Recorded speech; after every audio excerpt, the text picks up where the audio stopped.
Well, good morning, everyone, and welcome to the start of our Day 3 for Rising 2021.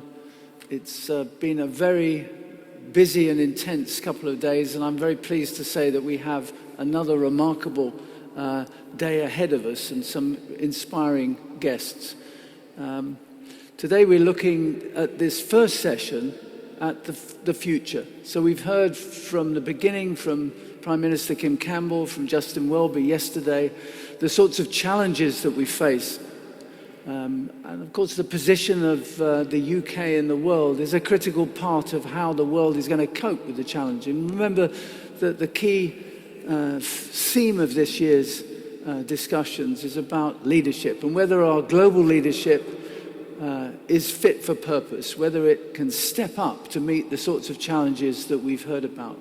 Whether that's from the mass movement of people, Justin Welby suggesting that the projections of hundreds of millions of people will be on the move because of climate change, or whether it's climate change itself resulting in conflict and in more unsettled times.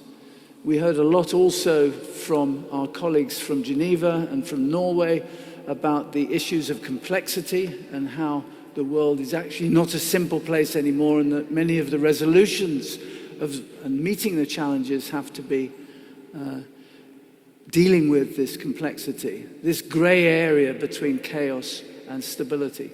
And we've got some very interesting thoughts on that during today. So in this first session, we're looking at what future, and I'm delighted to have two very distinguished and experienced speakers this morning. Lord Peter Ricketts was a British diplomat for more than 40 years, specialising in security and crisis management issues. He served twice as the UK delegation to NATO, and again as permanent representative from 2003 to 6. He's been chairman of the Joint Intelligence Committee and political director in the Foreign Office at the beginning of the noughties, of the 2001 to 3 period, dealing particularly with the issue and policy on Afghanistan. Sir Myles Wickstead, also a very distinguished career in international relations and development. And we have essentially two senior and experienced people who can look from the lens of diplomacy and foreign policy and through the lens of international development. Sir Myles was head of the British Development Division in East Africa, where I first met him, and UK ambassador to Ethiopia and the African Union. He was head of the Secretariat in the Commission for Africa from 2004 to 5. You're both very welcome, and thank you very much for giving time to join us in our discussions of leadership and how we can step up to meet the sorts of challenges that we've been hearing about. Our format this morning, we want to have as much interaction and engagement as we can. I've asked both our guests to give an opening comment and to draw on their experience, and particularly to reflect on their current interests and their current work. And then we'll have a conversation and involve you as our audience with questions. So might I ask Lord Ricketts to start us off? Thank you very much.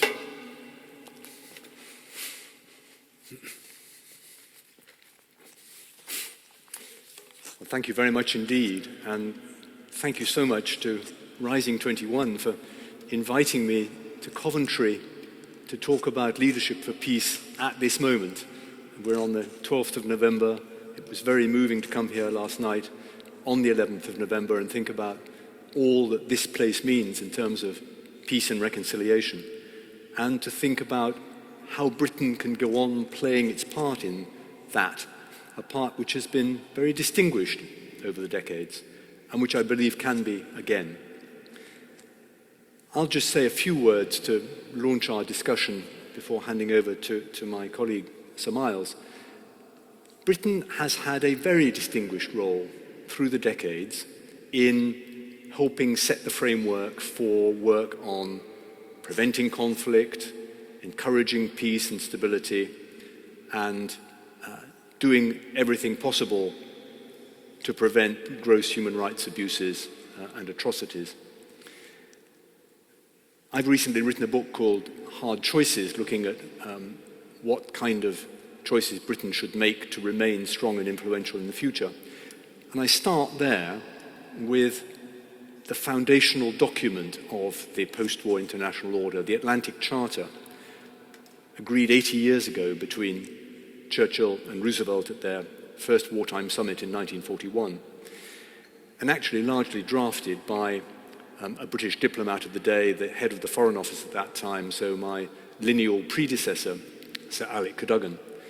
The Atlantic Charter set out many of the principles that went into the UN Charter to try to ensure that the world never again descended into world war.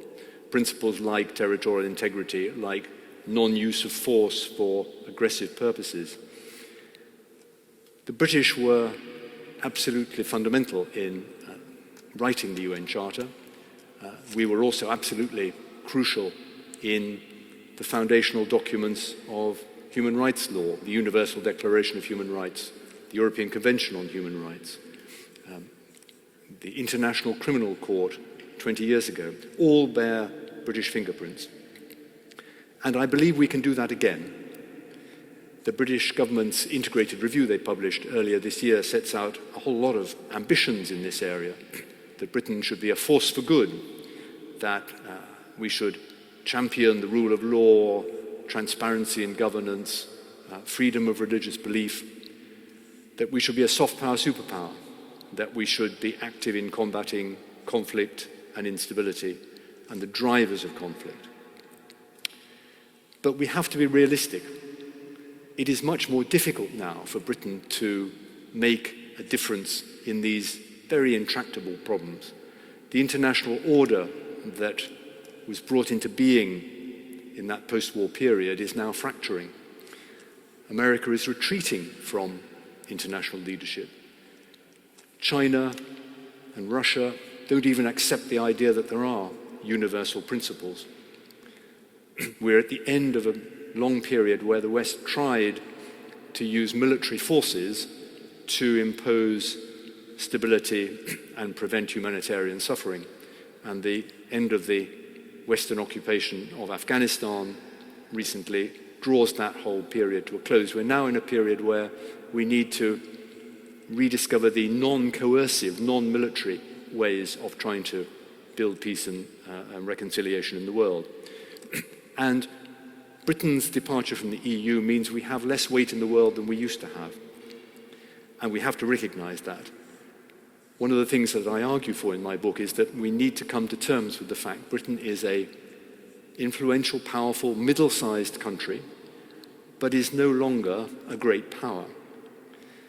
And some of the rhetoric I see from the government suggesting that Britain can still make a difference as an independent player without necessarily working with other countries, the sort of exceptionalist rhetoric that tends to dominate in government statements about foreign policy, I don't think is any longer in kilter with the real weight of the country. And so I think we need to make some choices about bringing our rhetoric and our reality into line.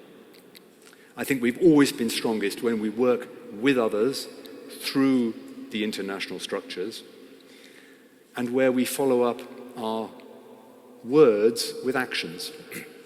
So I don't think we can be an effective force for good if the British government is threatening to break international law. I don't think we can be a soft power superpower if we dramatically cut the aid budget, impacting many of the most vulnerable in the world. I don't think we can be a center of global diplomacy if we have a dysfunctional relationship with the EU. So I think it's time that we put aside the nostalgic view of Britain as still one of the great powers of the world and recognize that we are most effective when we work together, when we work with other countries, that we make choices about how to use our limited resources and energies. And in peace building and conflict resolution, I think that means restoring the Foreign Office's, the FCDO's capacity to deploy experienced, well-trained people in sufficient numbers in conflict zones to spot problems early before they become crises.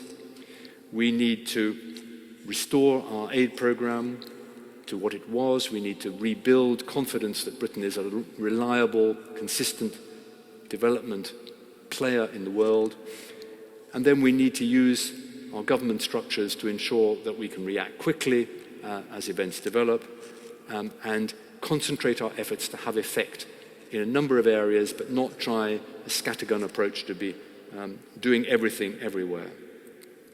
We do have a lot to do now to rebuild trust and confidence that Britain is an active, engaged country in tackling the world's problems, and that we have emerged from this period of Brexit psychodrama to once again be a country that can make a real difference. The first opportunity, of course, is right now in Glasgow in the closing hours of the Climate Change Conference. There will be many others, but it requires ministers to put the time and energy back into Britain's conflict diplomacy in a period where the use of military force to make a real political impact, I think, has come to an end for the foreseeable future. So that's my plea, and I look forward very much to debate and discussion. I hope our online audience will have many questions and challenges for us over the next hour. Thank you very much. Thank you very much, Lord Wickstead. So I'm delighted to also invite Sir Myles to give his opening remarks and before we have our conversation. Sir Myles. Mike, and it's a great pleasure to be here and to see you, and hello to our online audience too. I'd like to address the issues that have been raised, specifically perhaps a little bit more from the international development angle. And I'd perhaps like to start the story back at the end of 1989 with the fall of the Berlin Wall, the end of history, the time when it seemed as if that idea, that notion of liberal democracy had won the battle of ideologies once and for all. And for many years afterwards, the UK was such an important player in putting that into reality, in setting up some of the institutions like the Westminster Foundation for Democracy, for example, which helped those countries in Eastern and Central Europe to move towards a more democratic system of government, responsible to parliaments and to their people rather than to an elite cabal, and extending those principles to the developing world as well. If governance mattered in Eastern Europe and Central Europe, surely it had to matter in East Asia and in Africa.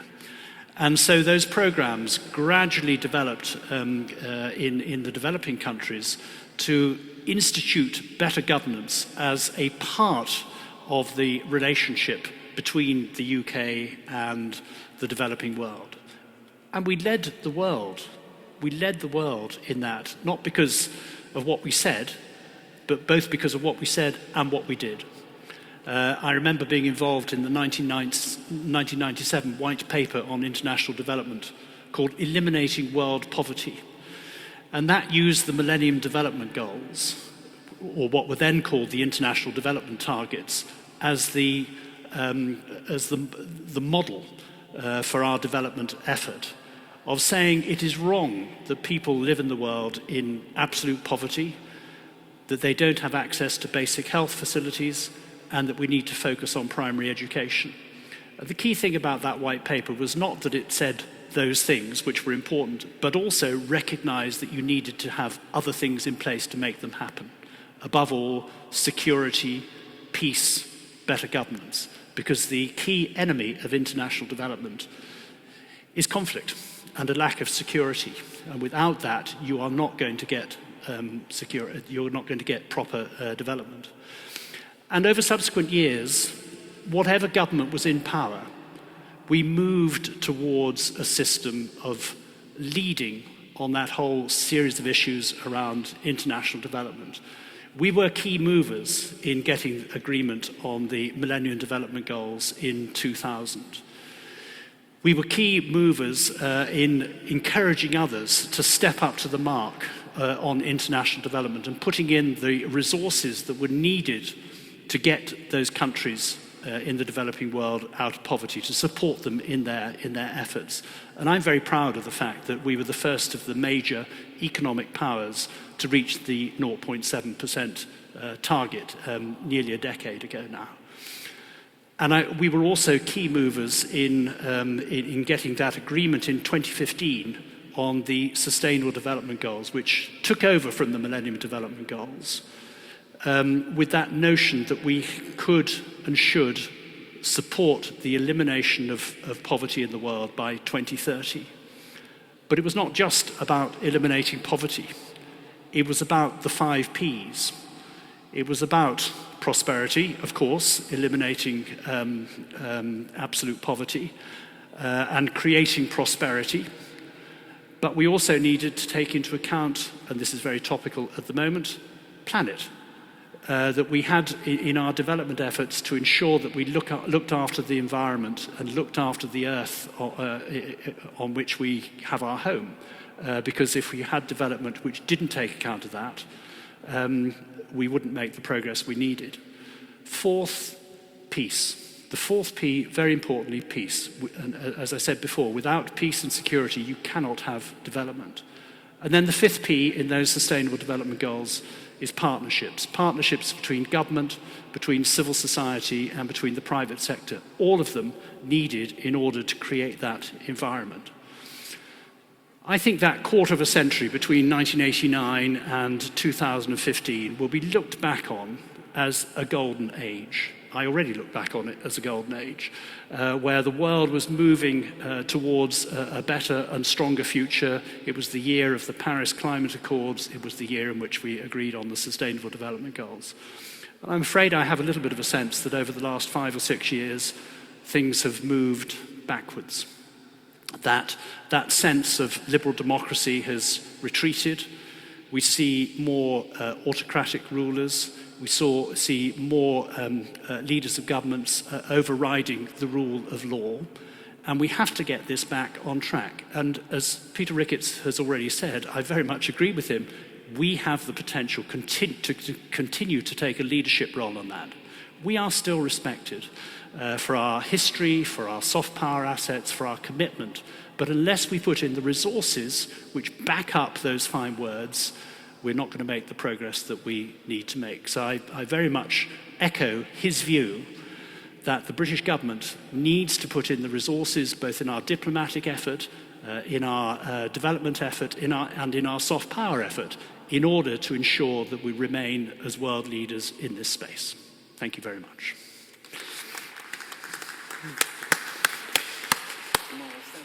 Thank you so much for those comments. And we've got an opportunity now for me to tease out some more of the issues. You both spoke with some fondness about where we used to be. And of course, that sets up the question, the hard choices that you've written about, Lord Peter. Have we just made the wrong choices? Are we facing in the wrong direction? Can we start off? I'm really interested in developing a better understanding of the role that Britain can make in leading at this time. And you've both referred to the stellar performance of Britain, particularly in foreign aid and in diplomacy, and a way of working that we appear to have lost. Well, I think we shouldn't just look back nostalgically. Yeah. Of course, Britain, like other Western countries, is relatively speaking becoming less powerful as other countries rise. The rise of China, the rise of other East Asian economies is one of those deep shifts in geopolitics which affect all Western countries. And the fact that America has spent decades protecting Europe with its umbrella of security and taking the lead in international conflict reduction work, that now is over. America is in a phase of retreat from that. Looking more into its domestic priorities. It's a very fractured country. And Britain and other middle-sized democracies are all therefore finding it more difficult to exercise influence in the world. China and Russia and other countries, authoritarian countries, have a sense of impunity. The Security Council is log-jammed by great power differences. There are many countries who are oppressing their own populations and suffering no consequences for it, effectively. And so we're going to have to relearn, I think, how to influence international affairs with other tools than using our military or economic predominance. And Britain can do that if we muster our resources. What I was trying to say was that we have lost ground over the last 5 years, partly because we're seen internationally as being completely absorbed with our own domestic affairs and Brexit and so on, partly because some of the tools we've used through that process, like threats to break international law, like the riding roughshod over many of the conventions in Parliament, don't give an impression to the world that this is a model that other countries are going to want to follow. So I think we have to try and set the example of a country that takes its international role seriously, that has ministers who are prepared to put the time and effort in, and to choose a few areas where Britain can make a real difference. I talk in my book about what I think I and perhaps Myles have felt through our public service careers, is that ministers are bad at making choices. They don't like choice. Choice leaves people who have lost out. It's easier to just kind of muddle through, deal with today's crisis. We're now in a phase where the country needs to have a new national strategy, I think, outside the EU, not looking back, looking forward, but concentrating on some key areas. For example, the UN, building up Britain's role in UN peacekeeping, supporting the UN conflict resolution machinery, which is probably the highest prestige in this fractured world.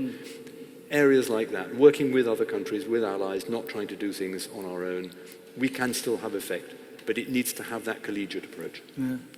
Myles. Well, if I could just add one thing to that. I mean, I talked about the fall of the Berlin Wall and the world after 1989. That was a seismic shift. There was another seismic shift that we need to remember as well, and that was 2008, 2009, and the global financial crash. And the world was a different world after that. It wasn't a world of rich north and poor south, or east-west. It was a world in which many of the poorer countries showed that they were economically much stronger and financially stable than we had anticipated. They were the ones whose economies were growing at 7, 8, 9, 10% a year, including, of course, China, but many countries in East Asia and in Africa as well during that time. So we have to get away from that notion of international development as being about this kind of rich north, poor south thing. And Peter, touched on the issue of partnerships. That's what we have to do. We cannot do any of this stuff alone.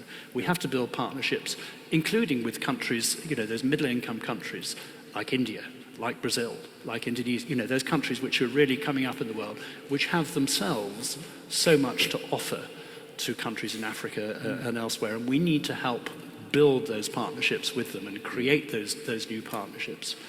So I think there is a real job to be done, and I think we need to get there more upfront about doing that. But as I think we both agree, unless you put the resources into doing it, we're not going to make that progress. Not just financial resources, but human resources. And I talked about the SDGs and the 5 Ps.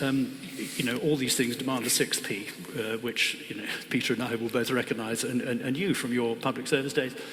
Political will. Unless you have political will, nothing happens.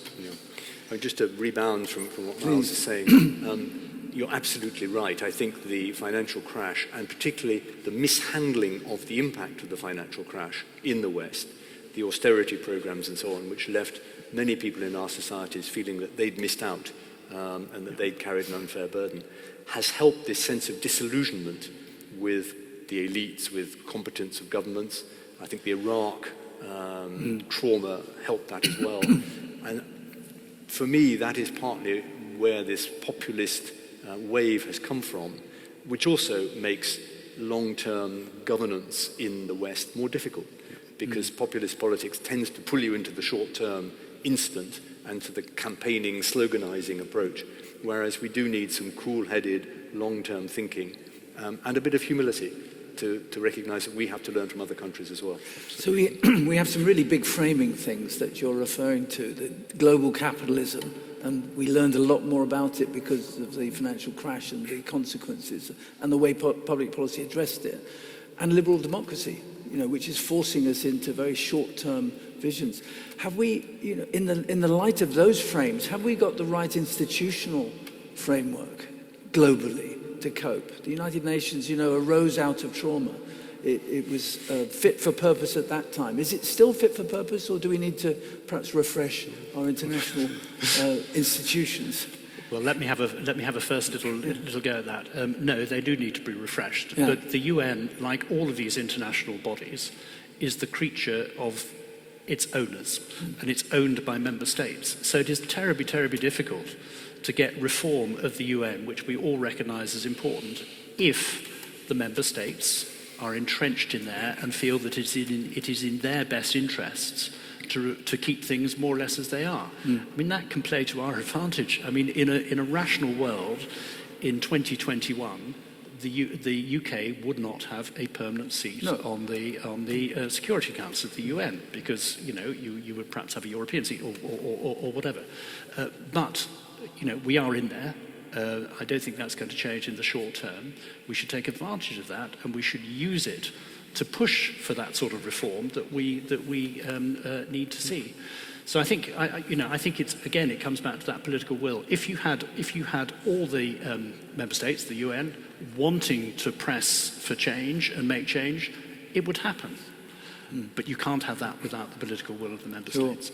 And it is a precious resource, the UN. Yeah. As you say, it was created in crisis. It could never be recreated. I don't see in our fractured world we could ever now build a new global organization with each member state having its voice. And so we need to work to reform the one we have, because there won't be another one. And it's much criticized, and there is much to criticize in the UN. Its bureaucracy is large, it's not always effective. But an organization like the WHO is the only global public health organization we're going to have. Yeah. And its problem is, as Myles said, its governance, which is an issue for the member states, its funding, which is an issue for the member states. And it seems to me that rather than trying to invent new global post-pandemic structures, we need to revitalize the WHO and the other agencies in the UN family of agencies. The Security Council is never going to be an effective vehicle when the great powers are at each other's throats. But there is much else in the UN. I mentioned the peace-building capacities, the Secretary General, special envoys around the world. In places like Syria and Libya, they are the only voices of the international community, really. And so we need to get behind the UN, I think, and I'd like to see Britain really playing a leading role in incremental reform where we can. And this notion of partnership that the P is very important, probably the most important. And Secretary General Guterres he started his time by focusing on that, saying collaboration was the way forward. So can I, and I hate to suggest this, can I park political will for the moment? Let's look at a little bit more about how we could do it. Let's assume we have the political will. And many of us hoped that at Glasgow, at the moment, that we would be developing more political will because of the existential threat facing, and scientists tell us. But if we're standard students in an international relations class, we'd look at the different ways in which we could mobilize in the way that you're both calling for. We could either do it through waving a stick, or we can do it through collaboration. And in the past, looking back nostalgically, we've actually managed to do a bit of all of those. We've used hard power, soft power, we've used collaboration. Well, what's the mechanism for moving forward, were there the political will? Let me ask you that. Well, it's a very good question. And in the case of the climate change issue, the most important existential question facing humanity. And certainly the issue that I find mobilizes young people more than anything else, because it's their future, after all, that's at stake.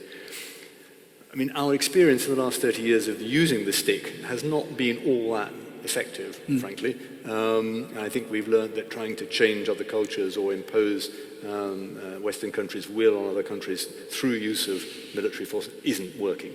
And certainly it's not going to work in the area of climate change. So it's got to be through persuasion, through incentives, and in the end it's got to be through financing. I mean, I think a lot of it comes down to the money.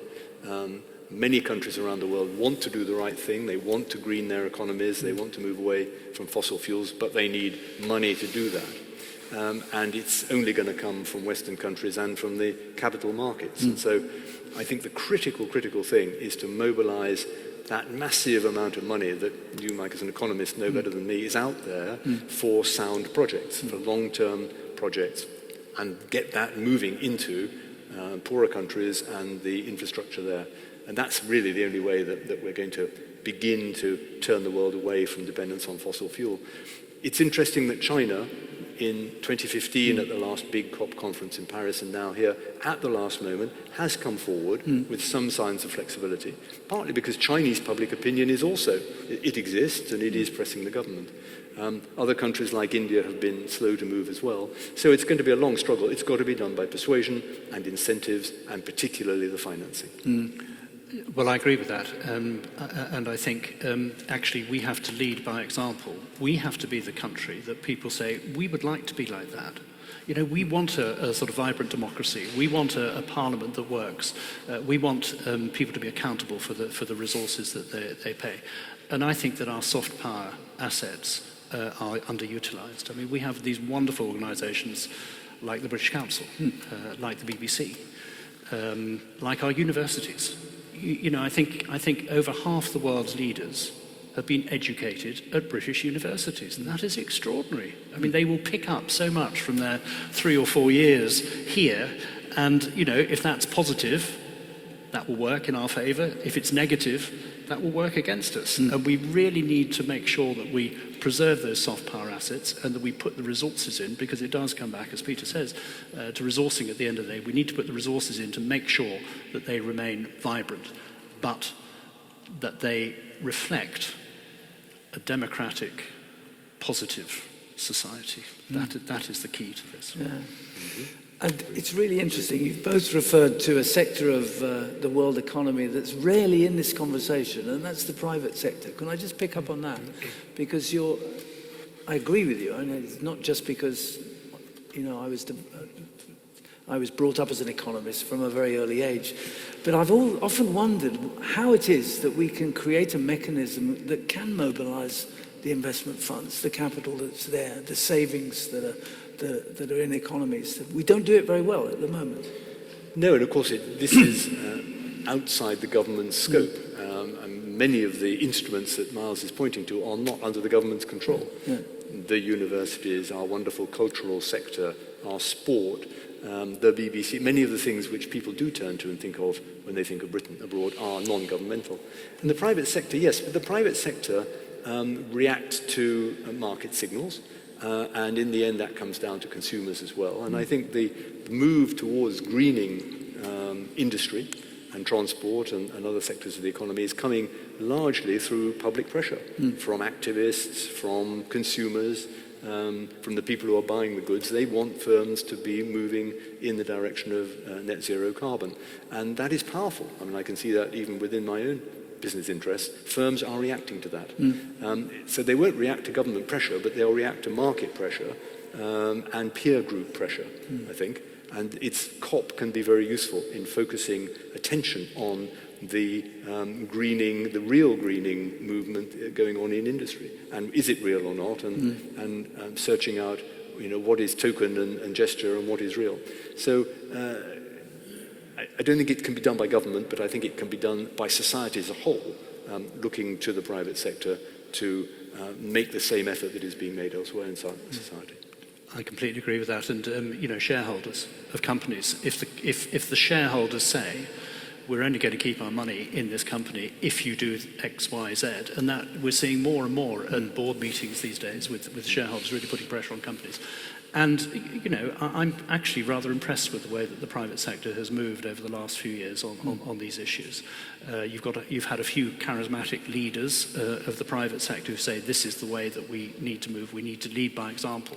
And if you have that, but also that sort of pressure from underneath, which Peter was referring to, shareholders, consumers saying this is what we want, we're going to make some progress. And, you know, the UN, again, is sort of convening the Global Compact. You know, this is about convening leading global private sector organizations to encourage them to move in the right direction. And I think they're beginning to move in that way, which is good. So in your area, Sir Myles, your experience in international development, we haven't had huge success at mobilizing private sector, but there are movements now, aren't there? Where private sector capital is coming in, where state might be retreating. Yes, I mean, and it's one of those sort of commonplaces to say that, you know, in terms of achieving the Sustainable Development Goals, Civil society will provide the millions, governments will provide the billions, the private sector has to provide the trillions. It's the private sector that will put in the infrastructure, the clean energy, all those things that are needed. But they will only do that if the incentives are right to do it. They need to know that if they're going to put their resources into country X, they're going to be safe, that they're going to be able to take their money out at the end of the day. So again, we come back to the issue of peace and governance, and if if you have those solid foundations for a country, people will invest because that's what they do. That's what the private sector does. But if you have insecurity, conflict, it's simply not going to happen. So it's a vicious circle which we need to turn into a virtuous circle. One of the most interesting ideas, I thought, from the G7 summit in Cornwall earlier in the year, which wasn't much picked up actually in the media, was the idea of a big Western offer to poorer countries of green financing for transforming their infrastructure in particular.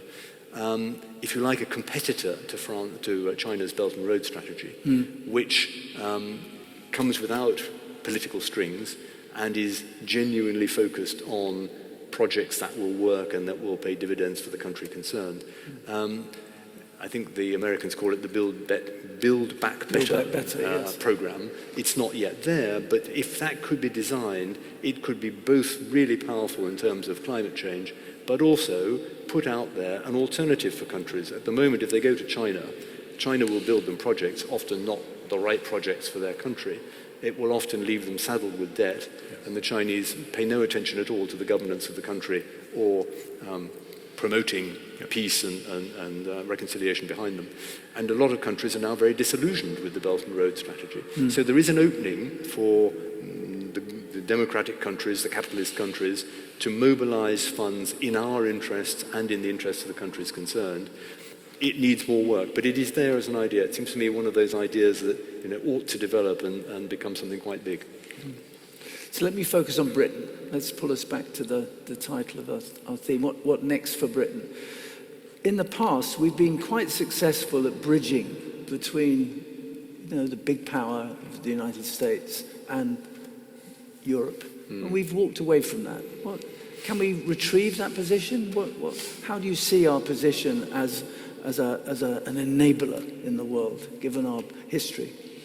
Well, I think at the moment we exaggerate it. I think the current government tends to think that the world is just waiting for Britain to intervene and bring everyone together. I mean, throughout my career, if you'd said, what is our grand strategy in the world, I would have said closest ally of the US and also key player in European affairs.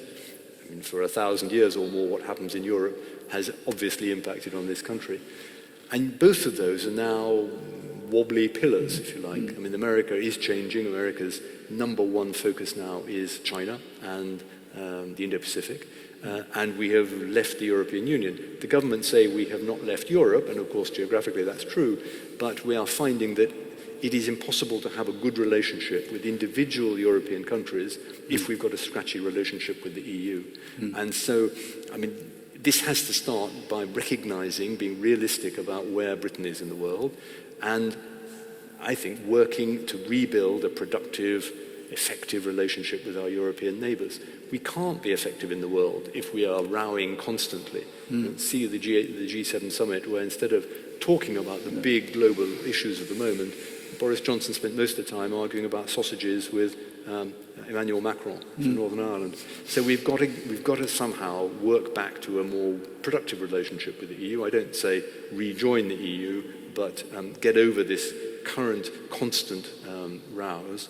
And I think recognise that America is changing, and that while Britain will always have a strong security relationship with Washington, Washington has its own agenda now. And on China, I'm not sure that our interest is to have exactly the same approach to China as America does. America can afford an outright confrontation with China. I'm not sure that Britain, with a weakened economy after leaving the EU, can afford to be totally at loggerheads with the other major economy in the world, which is China. So I would argue for a more nuanced approach to China, competing where we have to, being very vigilant, but also cooperating wherever there's mutual commercial advantage. I mean, just to add one point on the European angle. I mean, I think that we were seen by the US very much as a bridge to Europe.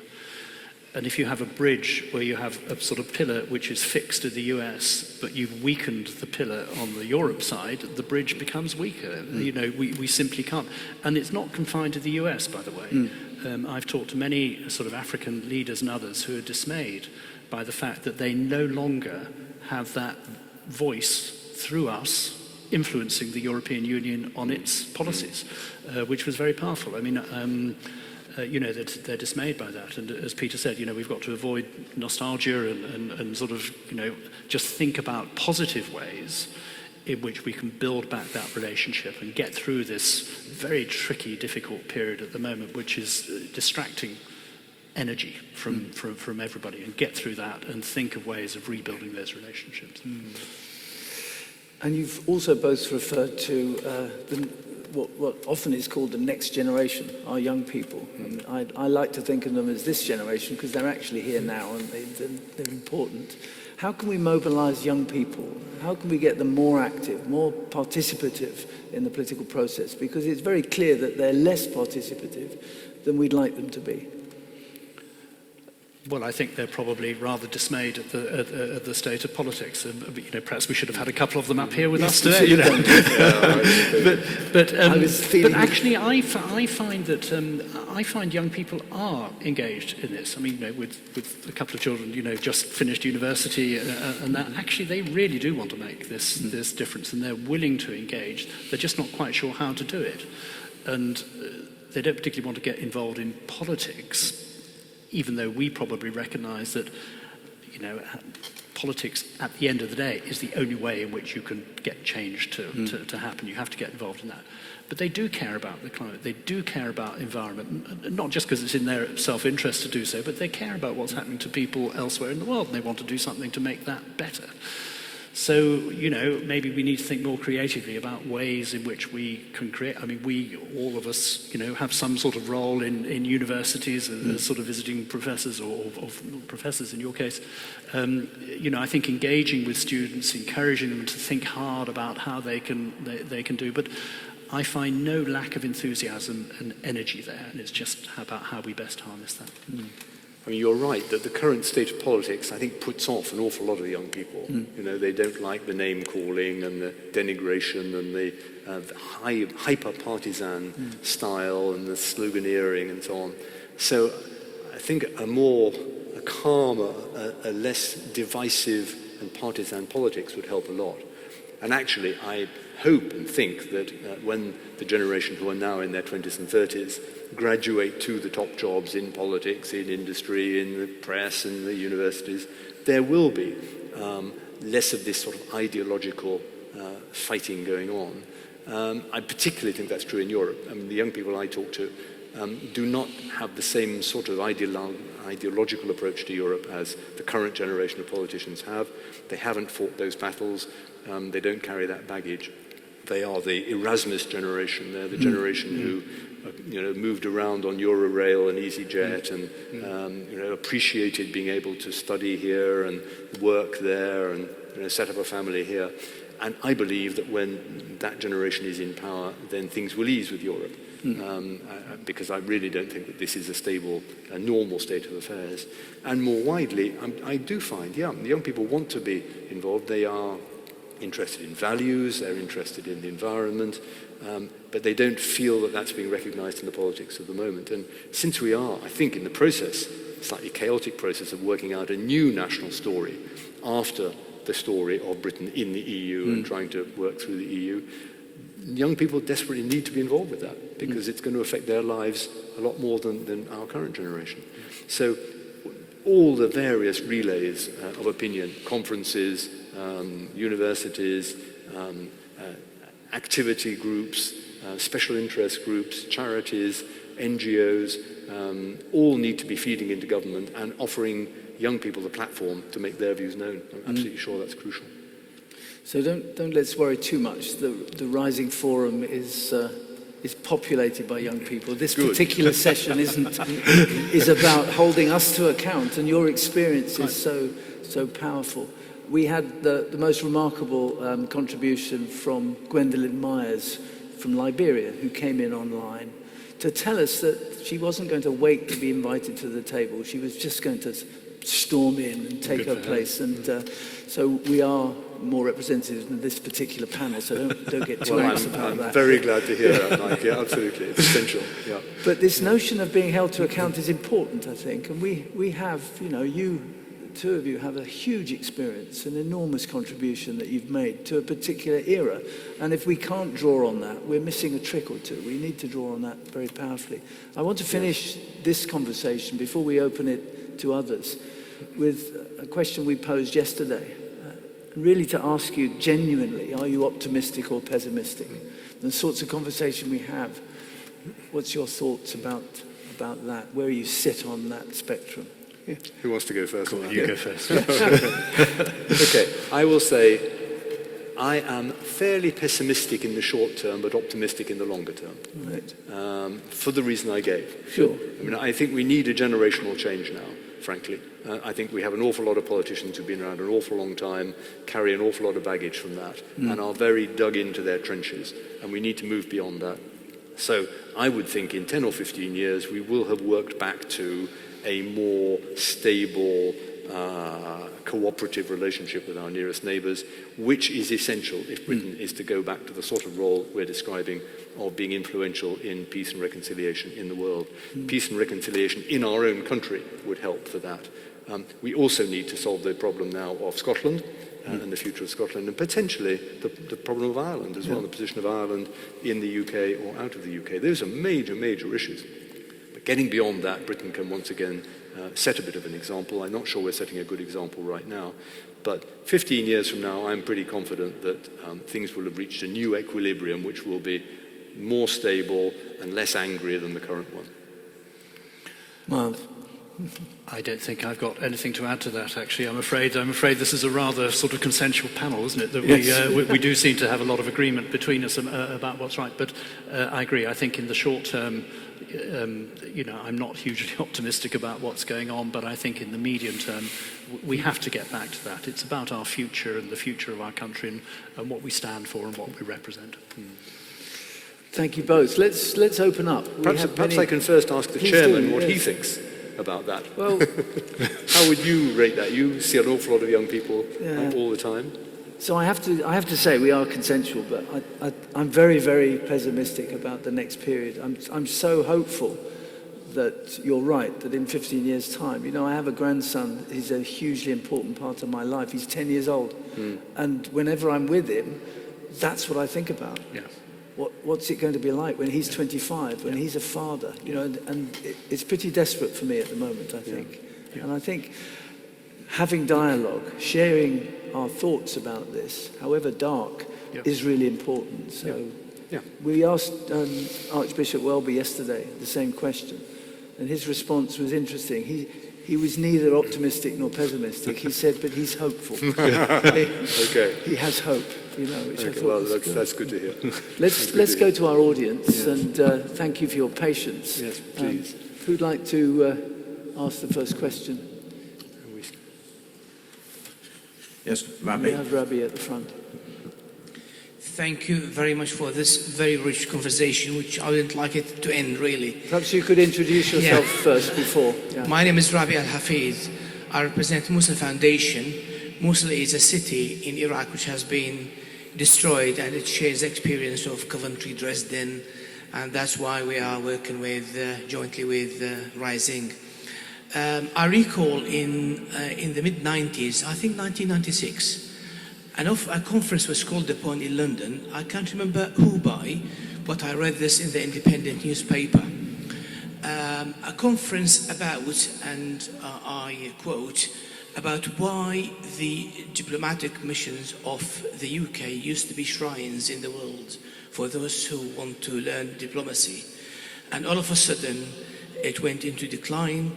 And all of a sudden it went into errors and a decline. People of the caliber of Henry Kissinger and Helmut Schmidt were invited to that conference, and nothing was mentioned about it after all. the news was 2-inch by 4-inch, I remember in the newspaper. Why do you think this decline, why the British diplomacy has gone into this decline, and we're talking about 1996, it must have been going into that a few years before that. Thank you very much. That's probably one for Well, you. since I'm a 40-year British diplomat, Not a 40-year-old British diplomat. you would expect me to have some reservations about that. I don't think that's true, honestly. I don't think British diplomacy is in decline. I think British governments have made some bad judgments in recent years, recent decades, and of course Iraq and Mosul have, been very much on the receiving end of some of those bad judgments. But I think the quality of British diplomats and diplomacy has not declined, actually. And I don't think I'm complacent in saying that many colleagues around the world still look to British diplomats for their skill and their experience. For example, in the UN Security Council, where often it's the British diplomats who are writing the resolutions and trying to get them negotiated. And usually these sort of conferences, we've had the G7 and now the climate conference, they require a great deal of diplomacy to come out with any conclusions and consensus, and British diplomats have been very good at that over the years as well. So I think British diplomacy has suffered budget cuts, it's had reductions in personnel, it's lost a lot of experienced staff, and so in some embassies we don't have the depth of experience, the language speakers, that we used to have. That's true. That's a budget issue, really. I think the people that are there are still very high quality, and I think our embassy in Iraq, for example, has some very good diplomats in it.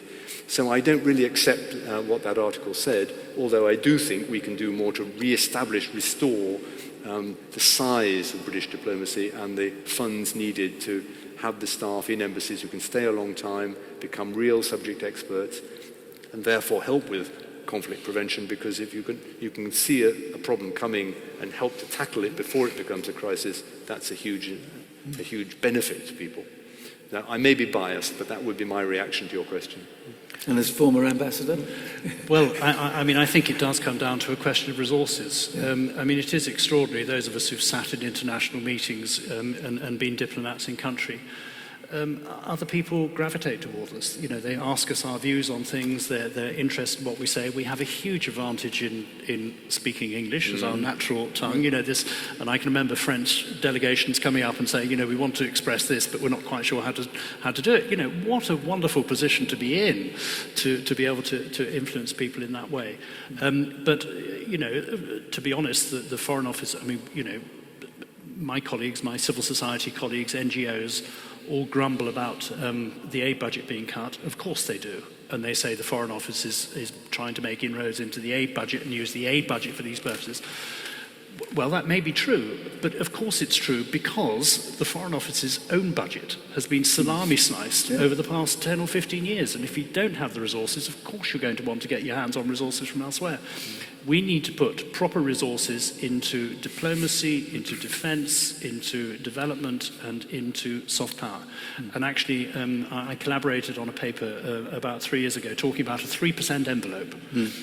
2% on defence, which is 2% of our gross national income on defence, which is a commitment.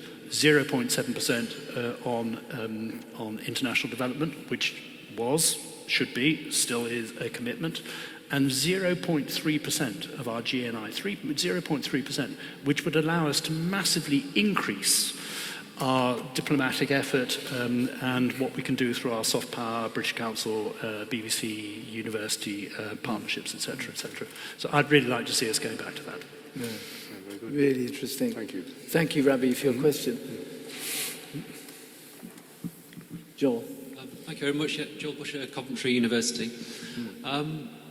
I agree very wholeheartedly with the call made, particularly by Peter Ricketts, about the importance of thinking about our relationships with near neighbours, the importance of international law, meeting our international commitments and so forth. But it does seem that our current government believes, and one could argue they're correct, at least at the moment, that the logic of political competition drives them towards, or favours a rather different type of politics, that sabre rattling, playing fast and loose with international law, wins. You know, they win elections and they achieve dominance within their own political party. How do we square that? How do we move towards the type of politics that you were talking about? Yeah, well, it's a very important question. I wish I could give you a cut and dried answer to it. I can't. I think you're right. I think the current government see a campaigning, divisive, populist style of governing where you are constantly working to consolidate your base of supporters and really taking decisions on major issues that affect the country's well-being through that lens, looking at it through that lens, has paid off for them so far. However, I think as the pandemic recedes and the wider costs of not just of Brexit, but the way it was done begin to be apparent, I think people may begin to question that. And also, I think, recognise that governing is important as well as campaigning. Because in the end, it's the results, it's the state of the economy, it's the state of jobs, it's supplies in the supermarkets and so on, which will determine how voters react. And populist governing can give you short-term gains, but if the longer-term decisions prove to be the wrong ones for the country and to shrink the economy and to reduce opportunity, over time, the government of the day will pay a price for that. In a democracy, there will be a reckoning for that. So I am hoping that over time, the government will either see that it needs to adjust the way it behaves with the outside world, or that the electorate will decide that they no longer are convinced by that. I don't myself think that trying to strong-arm the EU with threats into making concessions is going to be a successful approach. The EU, at the end of the day, is a strong bloc. The EU will suffer less than the UK from, for example, a trade war, which seems to be, being brandished at the moment.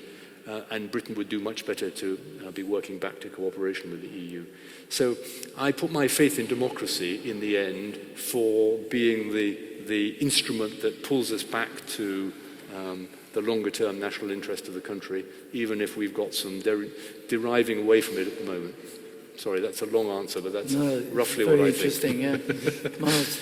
Well, I mean, I'd only say governments, of course, have to understand what people think and what they believe in and how they can be influenced. But at the end of the day, governments have to lead and not follow.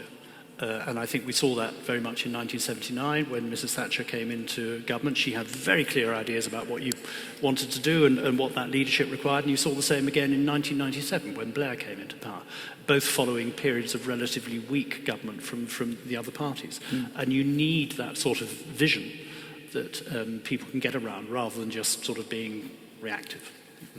But this is a history of stumbling from one place to the next, isn't it? But actually that's maybe one of the characteristics of liberal democracy in the 21st century is. But it may be. I mean, I discuss in my book this conundrum that democratic politics and now the tyranny of social media and 24/7 media is all pulling politicians towards the shortest of short terms. It's reactive, it's rebuttal, it's staying in the news cycle, it's constantly responding to the latest crisis and never finding time to think about the longer term issues.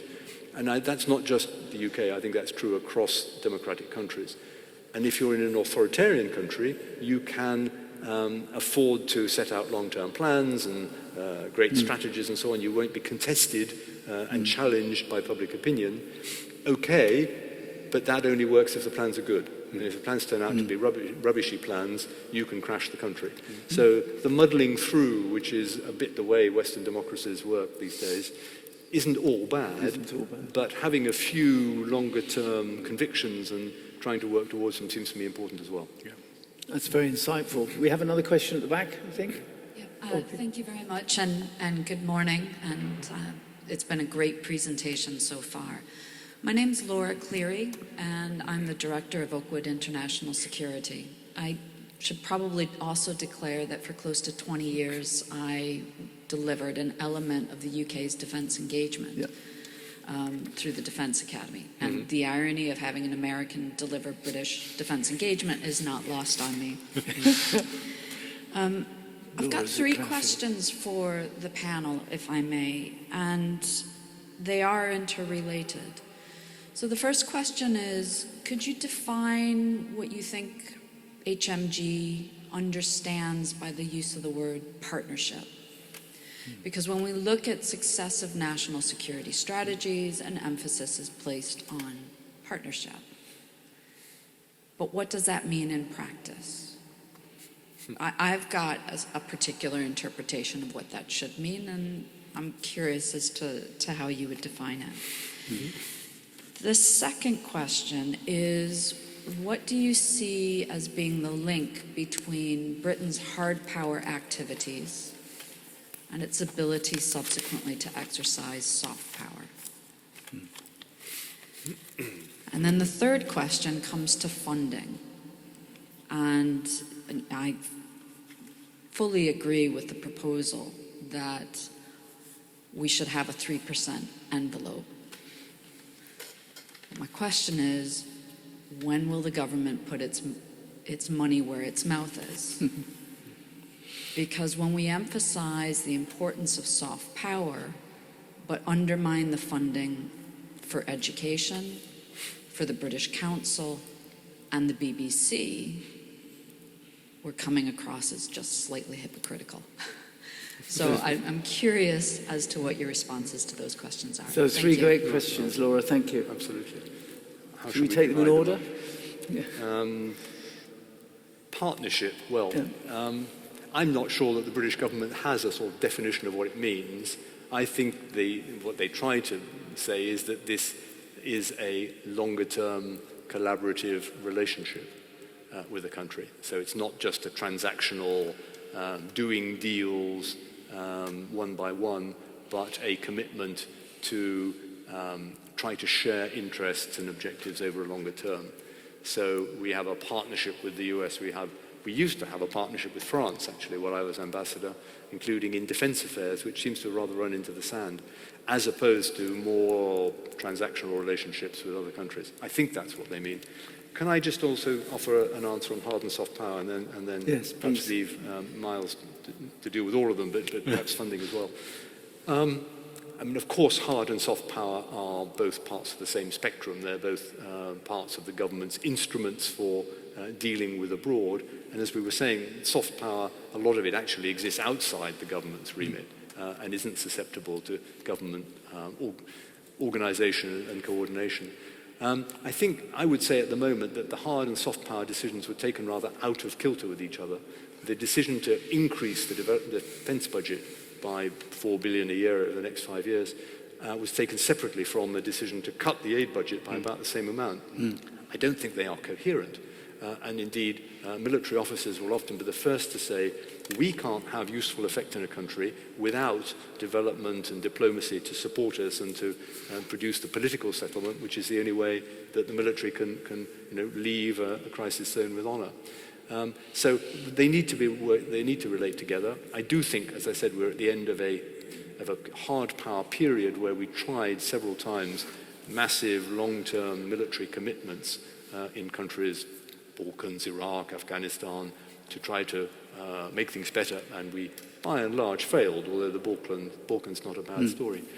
I think now we need to be working to make sure that the MOD's new approach of persistent engagement, defense training, mentoring, capacity building, is tightly coordinated with the development and diplomacy side of life, so that we are choosing some countries where all these instruments can work together, so that we can have the soft power end of defense, if you like, working alongside diplomacy and development.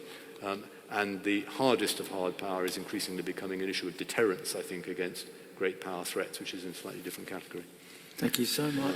Well, just very briefly on the three questions. I mean, I think in terms of partnerships, the government does have this very transactional view of partnerships. It's about sort of economic benefit, trade benefits, etc., etc. And I think it has to go beyond that.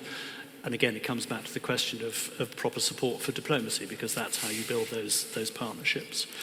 On the hard power, soft power stuff. Interestingly, there's a relatively new organisation which I'm on the advisory board of called the Coalition for Global Prosperity, which is precisely about bringing together the defence interests. I mean, there are a number of, it's essentially about how we maintain support for the development programme but it has unusual suspects there, major generals, senior military figures saying, absolutely, we can't do our job properly unless we have that whole spectrum of issues across the board. And defence and diplomacy and development are very closely linked. And on your third question, when are we going to get that commitment? Not in the short term, I don't think, I'm afraid, is the answer. And I think it takes us back to the answer to the earlier question. I'm pretty pessimistic about that and various other things in the short term, but I very much hope that in the medium term we can get back to a more optimistic view which would include a commitment to increase our effort in all those different areas. So can I thank you both very much. Having brought you to this amazing place, I wish I could keep you all day. This has been a very stimulating and insightful conversation. I'm so grateful, and I know our audience online is as well, and here. So with great thank you to both of you. Please let's hear your... Thank you, Mike. Thank you very much, Mike. Thank you very much indeed. Thanks so much. Thank you. Thank you very much. I have a little something for you.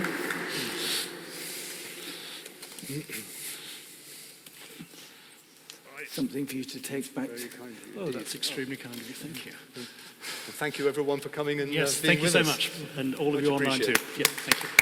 Thank you very much indeed.